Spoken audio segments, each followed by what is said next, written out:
안녕하십니까 성도 여러분, 지난밤도 평안하셨습니까? 유튜브 생중계를 통한 새벽 기도에 함께 하신 여러분 모두를 환영합니다. 저는 뉴욕 퀸즈교회를 섬기는 문인정이라고 합니다. 오늘은 5월 18일 2022년 제2기 8과 넷째 날 교과책 114쪽에 이삭을 위한 아내라는 내용을 함께 묵상하겠습니다. 말씀 묵상에 앞서서 다 함께 잠시 머리 숙여 기도하겠습니다. 하늘에 계신 저희들의 아버지 하나님, 또 하루의 생명을 우리에게 선물로 허락하여 주셔서 진심으로 감사드립니다. 이제 시작하는 이 첫 시간 아버지 하나님께 머리 숙여 기도하며 또 성령님의 인도하심을 구하겠습니다. 이 시간 우리 마음속에 살아계신 하나님의 음성을 친히 들려주시고 말씀 따라 살아가는 우리가 되도록 축복하여 주시옵소서. 예수 그리스도의 이름으로 간절히 기도드리옵나이다. 아멘. 어제 이어지는 창세기 24장은 사라가 죽은 후에 있었던 이삭의 결혼에 관한 이야기입니다. 23장은 죽음, 또 24장은 결혼. 과연 이 두 사건이 어떤 연관성을 가지고 나란히 배치되어 있는 것일까요? 먼저 창세기 24장 본문의 말씀을 제가 읽도록 하겠습니다. 그런데 분량이 너무 많기 때문에 일부만 제가 읽도록 하겠습니다. 1절부터의 말씀입니다. 아브라함이 나이 많아 늙었고 여호와께서 그의 범사에 복을 주셨더라. 아브라함이 자기 집 모든 소유를 맡은 늙은 종에게 이르되 청컨대 내 손을 내 환도뼈 밑에 넣으라. 내가 너로 하늘의 하나님 땅의 하나님이신 여호와를 가리켜 맹세하게 하노니 너는 나의 거하는 이 지방 가나안 족속의 딸 중에서 내 아들을 위하여 아내를 택하지 말고 내 고향 내 족속에게로 가서 내 아들 이삭을 위하여 아내를 택하라. 종이 가로되 여자가 나를 쫓아 이 땅으로 오고자 아니하거든 내가 주인의 아들을 주인의 나오신 땅으로 인도하여 돌아가리이까. 아브라함이 그에게 이르되 삼가 내 아들을 그리로 데리고 돌아가지 말라. 하늘의 하나님 여호와께서 나를 내 아버지 집과 내 본토에서 떠나게 하시고 내게 말씀하시며 내게 맹세하여 이르시기를 이 땅을 내 씨에게 주리라 하셨으니 그가 그 사자를 너의 앞서 보내실지라. 네가 거기서 내 아들을 위하여 아내를 택할지니라. 만일 여자가 너를 쫓아오고자 아니하면 나의 이 맹세가 너와 상관이 없나니 오직 내 아들을 데리고 그리로 가지 말라.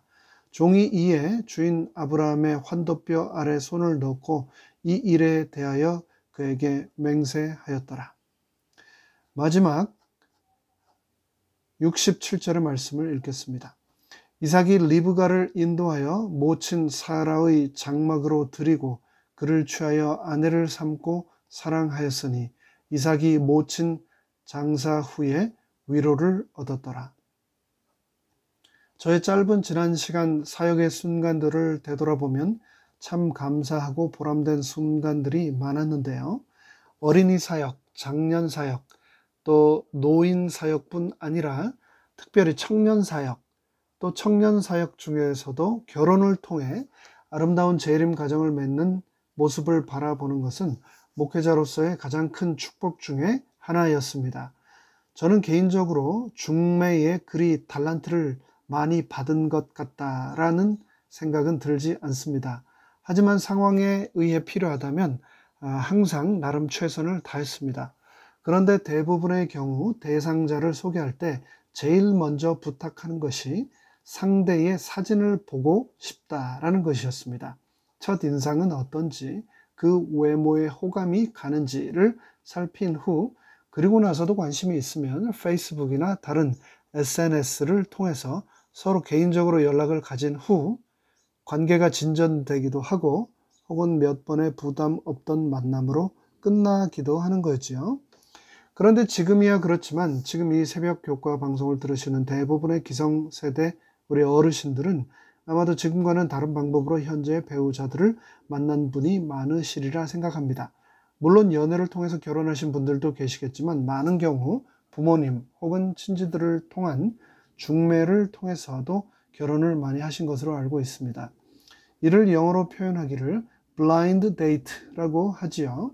말 그대로 전혀 모르는 사람을 제3자의 소개를 통해서 만난다는 그 자체가 굉장히 부담스러운 일임에도 불구하고 그래도 소개를 하는 분을 믿고서 이런 만남들이 많이 성사되었던 시절이 있었습니다. 오늘의 본문 창세기 24장에서도 성경에서 가장 유명한 한 중매의 스토리가 등장하는데요. 그 이야기를 얼마나 소상히 기록해 놓았는지 모릅니다. 저는 매일 이 교과 해설을 할 때 본문의 성경 말씀을 꼭 최대한 다 읽으려고 합니다.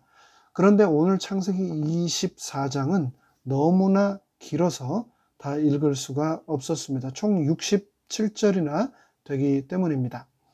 사라가 죽은 지 3년이 지났고 이삭의 나이는 이제 40이 되었습니다.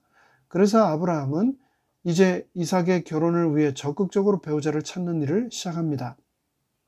인생에 수많은 일들이 있지만 그 중에서도 배우자를 찾는 일, 특별히 자녀의 배우자를 찾는 일은 엄청난 기도와 함께 믿음이 필요되는 일이지요. 이삭의 결혼을 준비함에 있어서 아브라함은 다시 한번 믿음의 조상으로서의 진면모를 우리에게 보여주는데요. 아브라함의 기도에 하나님께서 어떠한 방법으로 응답해 주셨는지 살펴보도록 하겠습니다. 창세기에서 지금까지 많은 이야기들이 있었는데 창세기의 저자는 특별히 이삭의 결혼 이야기를 아주 상세하게 기록하고 있습니다. 창세기의 가장 긴 장이 천지창조나 다른 특별한 사건이 아니라 이삭의 결혼이라는 점을 통해서 결혼이 인생에 있어서 얼마나 중요한 라이프 이벤트인지 기억해야 하겠습니다. 그런데 오늘 이 이야기는 단순히 한 개인의 결혼 이야기를 넘어서 하나님의 섭리와 그분의 인도하심에 대한 아주 중요한 교훈을 우리에게 줍니다. 그리고 동시에 이야기가 진행되면서 자연스럽게 아브라함의 시대가 막을 내리고 이삭의 시대가 시작되고 있음을 알려줍니다. 아브라함에서 이삭으로 이야기가 전환되는 시점이 된 것이죠.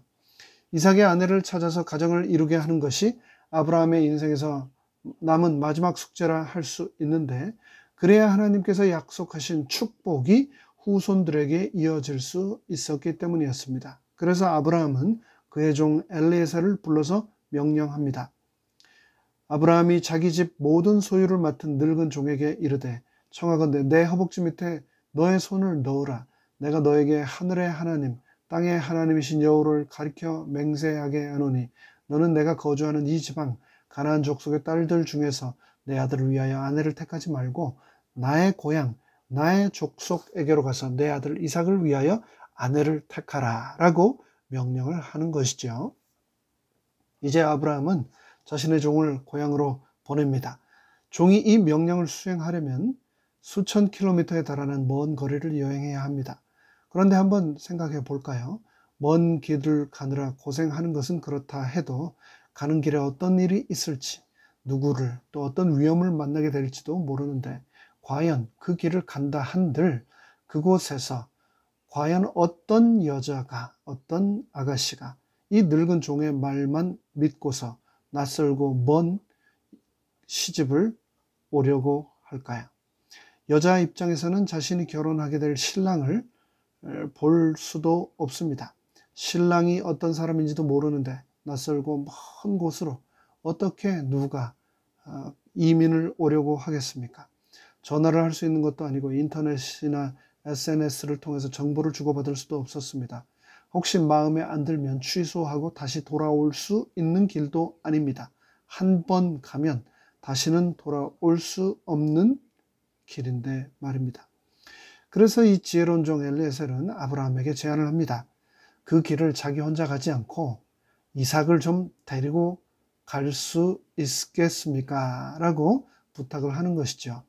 그런데 아브라함은 그 제안을 단호하게 거절합니다. 자신의 아들 이삭을 그곳으로 데리고 가지 못하도록 말합니다. 그리고 아브라함은 말하기를 하나님의 사자가 너보다 앞서 분명히 그 길을 가셔서 아들 이삭을 위한 아내를 준비하실 것이다 라고 말합니다. 아브라함은 하나님의 약속을 굳게 믿었습니다.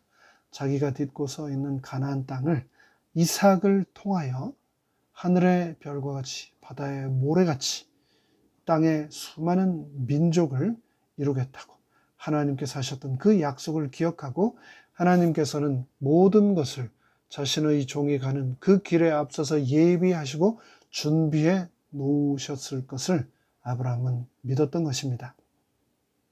인생을 살아가면서 때로는 원하는 결과를 얻기 위해서 수단과 방법을 동원해 인간적인 도모를 꾀하는 것이 지혜로운 것처럼 보일 때도 있습니다. 또 그 외에는 방법이 없는 것처럼 느껴질 때도 있습니다. 하지만 아브라함은 이미 자신의 지난 삶을 통하여 하나님의 약속을 신뢰하는 것이 얼마나 중요한지, 그리고 인간적인 수단과 방법들이 훗날 어떤 결과를 가져다 주는지 하갈을 통해 얻은 이스마엘과의 삶을 통하여 충분히 경험하였습니다.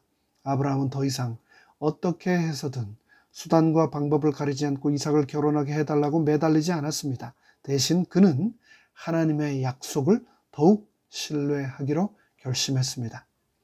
우리는 많은 경우에 이런 상황에 직면하게 될 때 그릇된 선택을 하곤 하는데요.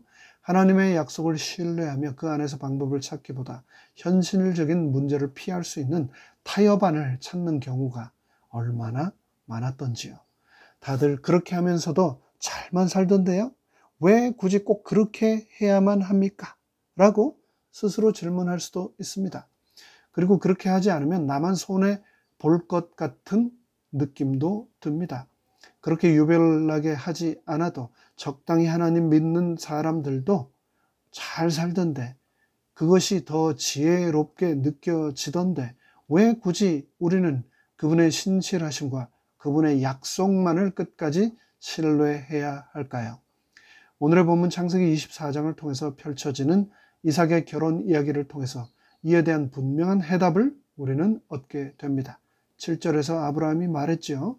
그가 그 사자를 너보다도 앞서서 반드시 보내실 것이라고 말입니다. 네, 그렇습니다. 우리가 어떤 일을 선택할 때 고민해야 할 것은 그 결과를 받지 못할까 의심하며 염려하는 것이 아니라 하나님이 말씀하신 방법 외에 다른 수단과 방법이 혹시 있지는 않을까 도모하는 것이 아니라 그것이 하나님이 명하신 일이냐, 그것이 하나님이 기뻐하시는 일이냐 하는 것입니다. 그것이 분명하다면 우리는 그분의 도우심과 인도하심을 확신하며 앞으로 나아가야 할 것입니다. 이제 엘리에셀은 주인 아브라함의 뜻을 따라 이삭의 신부를 찾기 위해 길을 나섭니다. 그리고 그곳에서 자신보다 앞서 가신 하나님의 사자의 행적을 경험합니다. 자신이 기도한 모든 내용이 즉시 응답되는 놀라운 기적을 체험합니다. 아름답고 정숙할 뿐 아니라 친절하고 부지런한 아브라함의 혈족, 동생 집안의 처자가 자신의 눈앞에 나타난 것입니다. 하나님 나라와 그분의 뜻을 이루는 가장 우선순위에 있는 일을 위해 그렇다면 나는 과연 얼마나 하나님의 뜻을 행하며 지난 시간 살아왔는가? 이 질문에 대해서 하나님을 신뢰함으로 내 삶을 통해서 성실하게 대답해 나간다면 하나님의 인도하심은 내 삶 속에 자연스럽게 언제나 동행하실 것입니다. 잠언 3장 6절 말씀에 보면 우리 인생길을 하나님께서 친히 지도하신다고 말씀하셨습니다. 그런데 거기에 한 가지 조건이 있습니다. 잠언 3장 5절로 6절은 다음과 같이 말씀하십니다. 너는 마음을 다하여 여호와를 신뢰하고 너의 명철을 의지하지 말라. 너는 범사의 그를 인정하라. 그리하면 너의 길을 아버지 하나님께서 인도하시고 지도하시고 축복하시리라고 약속하셨습니다. 우리가 하나님을 신뢰함으로 그분의 뜻에 순종할 때에 그분은 우리 앞서 행하시고 우리를 반드시 인도하실 것입니다. 오늘 하루도 하나님의 신실하심을 굳게 붙들고 살아가는 우리 모두 되시기를 간절히 바랍니다. 다 함께 머리 숙여 기도하겠습니다.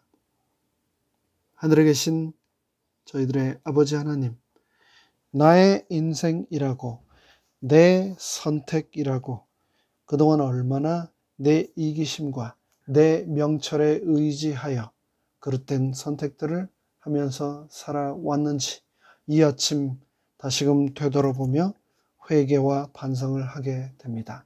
아버지 하나님, 앞으로는 아브라함이 그랬던 것처럼 마음을 다하여 여호와를 늘 신뢰하고 나의 명철을 의지하지 말고 범사의 아버지 하나님을 인정함으로 내 길을 아버지 하나님께서 이끌어 나가시도록 나의 모든 선택을 아버지 하나님께 온전히 드리는 삶을 살아가도록 은혜 베풀어 주시옵소서.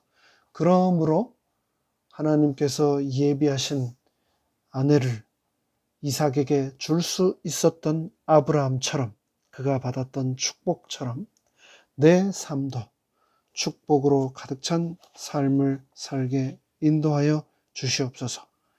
예수 그리스도의 이름으로 간절히 축원하옵나이다. 아멘.